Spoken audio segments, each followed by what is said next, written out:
Hello, listeners. Welcome to another edition on the discussion of NEP 2020 with Dr. Prasenjit Pal, Assistant Professor, Department of Teacher Education, Nagaland University, Marima campus. This morning, we are going to discuss with him on the major changes in higher education with regard to NEP 2020.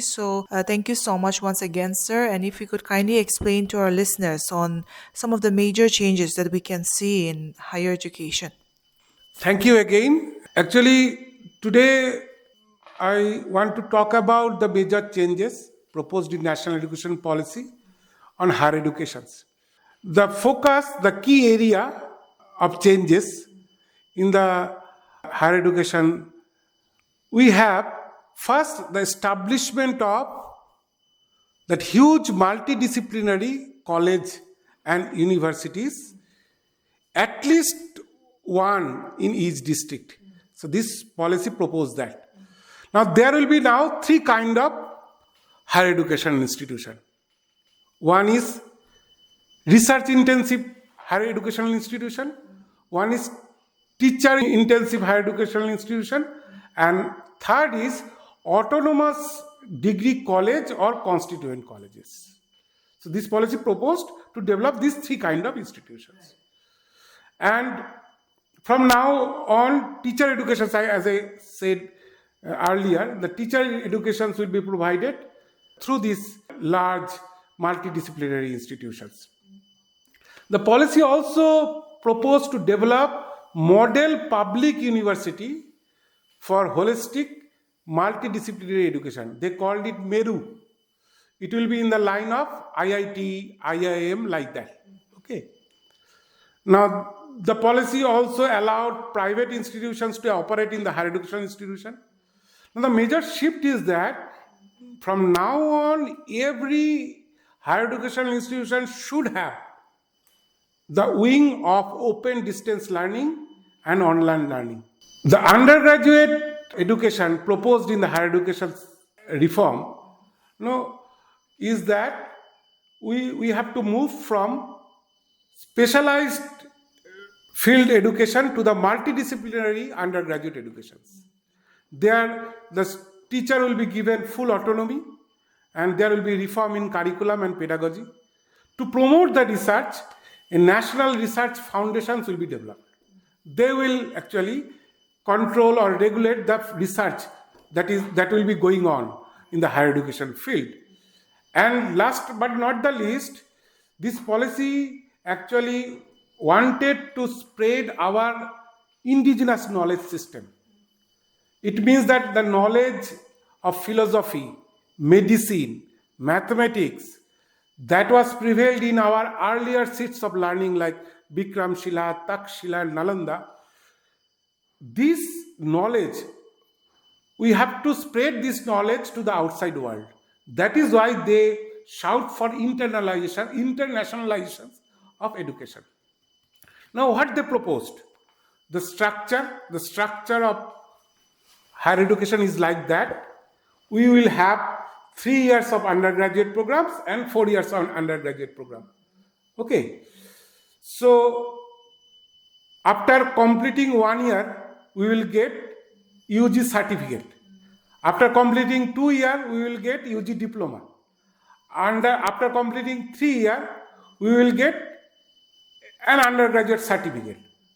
And after completing 4 years of undergraduate, we will get undergraduate certificate with research. Okay. Then we will have the master degree of one year and 2 years. Then 4 years PhD degree, and the policy also proposed integrated bachelor's and PhD degree also. This policy actually proposed a flexibility to move from one discipline to another, from one online mode to offline mode to blended mode. Any student can move at any time from one institution to another institution. These are the flexibility this policy have introduced. Now, what are the curricular area they actually proposed to teach in the higher education? First, they proposed that they will teach, they called it knowledge of many arts. Actually, formally we call it liberal arts. So liberal arts are introduced. Now, earlier we have STEM education. STEM means, STEM means science, technology, engineering and mathematics. Now they propose to integrate arts and humanities with the STEM. And this policy recognizes that there should be no hard separation between art and science, between curriculum, co-curriculum, between vocational, general, between online, offline, no hard separation. They proposed for the value education, they proposed the education for global citizen. In an undergraduate courses,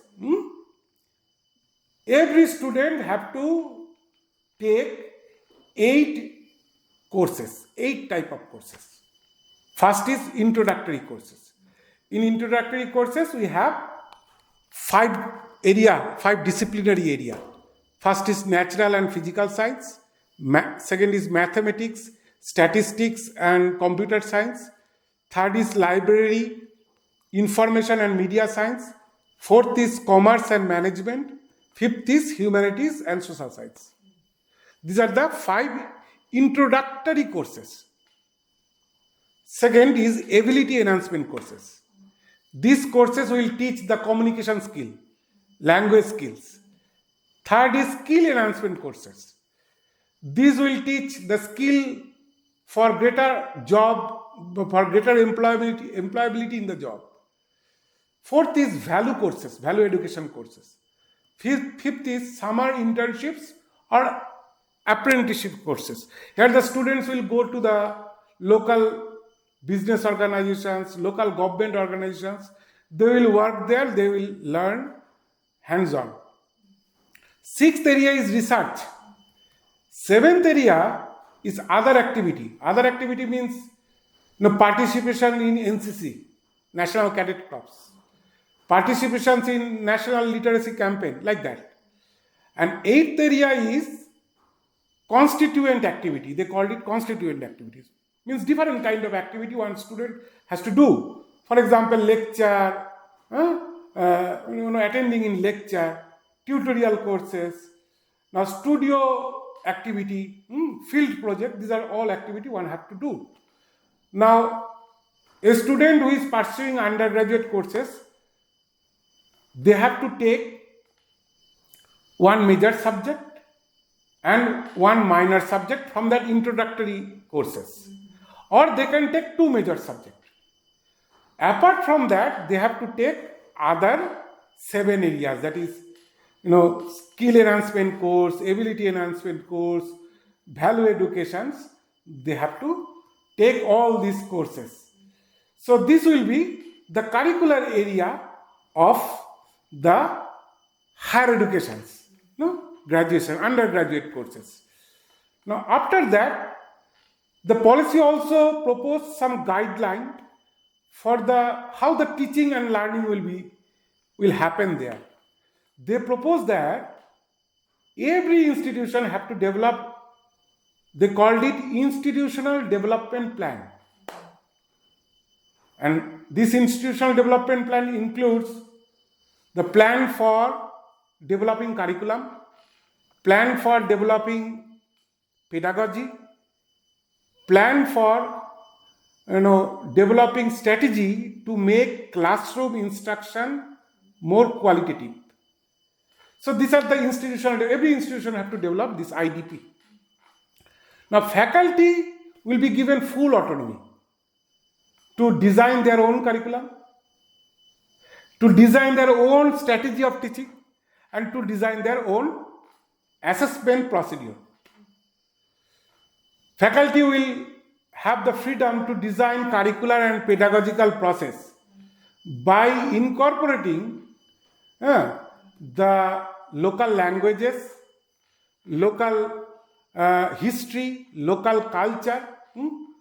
Faculty will develop textbook, teaching learning material for giving assignment, material for assessment. These all faculty will develop. They have given full freedom to do that. In that stage, now multilingualism will be the way of medium of instructions. And for teaching learning strategy, the policy proposed innovative pedagogy. Now, what is the innovative pedagogy? Innovative pedagogy means any kind of pedagogy that faculty can innovate. It includes experiential learning, it includes integrated pedagogy, art integration, sports integrated. It includes peer tutoring. Peer tutoring is very important. Cross-curricular pedagogy, interdisciplinary method, research method. Faculty can use communication, discussion, debate to teach. But most important thing is that from now on, teaching learning should be ICT enabled. The idea of online teaching, flipped classroom, these are all coming. And the policy recommended to implement this to the higher education institutions. So these are the main changes regarding the curriculum, regarding the pedagogy, and regarding the other establishment of the different institutions in the higher education sector. Thank you so much, sir, once again for explaining to us in detail on the major changes in higher education. Now, the 4-year undergraduate program has already been implemented even in Nagaland, and there are people who are still confused about the assessment procedure. So if you could kindly explain to our listeners how the assessment will be conducted, and also on the academic bank of credit. What does it mean? Yes. Actually, it's a very interesting question. Actually, present education policy not only proposed or recommended changes in curriculum pedagogy, they also proposed huge changes in the assessment procedure also. Now, the first thing that I would like to share with the listeners, that in order to make a uniform assessment procedure, the present policy proposed to develop National Credit Framework as a single meta framework to assign the credits, accumulate the credit, storage, transfer, and redemptions of the credit. Now here, the policy actually integrates all types of learning. They have not differentiated school education, higher education, teacher education separately. They integrated all stages of education. They integrated general educations to vocational educations to the experiential learning. Now, technically, to say how this credit framework will operate. This policy proposed that if a student is going through 1 year or 2 semesters of teaching learning in a course, so for them, notional learning hour for 1 year of learning will be 1200 hours. They called it notional learning hour. So if a student learning for 1 year or 2 semesters, they will get 40 credits. Though, after proper assessment, they will get 40 credits. So 1 year notional learning hour is 1200 hours and credit is 40. It means that for 1 credit, we have 30 learning hours. So if a student goes through 30 learning hours, he or she will get 1 credit. Clear? Now within the 30 learning hour, it may be theoretical learning, it may be practical learning, it may be experiential or vocational learning. So all things combined, 1 credit is equivalent to 30 hours of learning. Now there is a notion of credit level. Okay. Now for each courses, a credit level is assigned. For example, if a student passed 12th exam, he will or she will get 4 credit level. If a student passed 1 year certificate undergraduate program, he will get 4.5 credit level. Like that, 2 years undergraduate, we have 5 credit level. 3 years undergraduate, we have 5.5 credit level. For 4-year undergraduate, we have 6 credit level. For 1 year master degree, we have 6.5 credit level. For 2 years master degree, we have 7 credit level.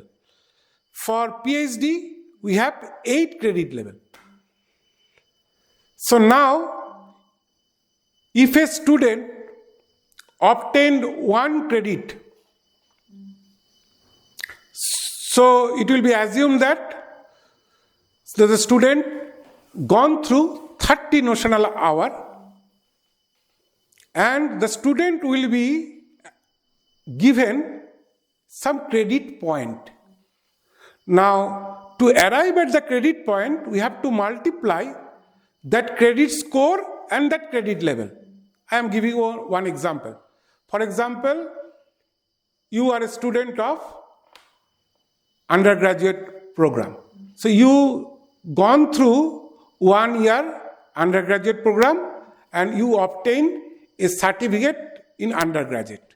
So 1 year you will get 40 credit after proper assessment, and for 1 year undergraduate the credit level assigned is 4.5. If you multiply 40 with 4.5, you will get 180. This is the credit point. So after gone through 1 year undergraduate, you will possess 100 credit point. So like that, if you do 2 years, you will accumulate more credit point, and all these credit point will be stored in academic bank credit.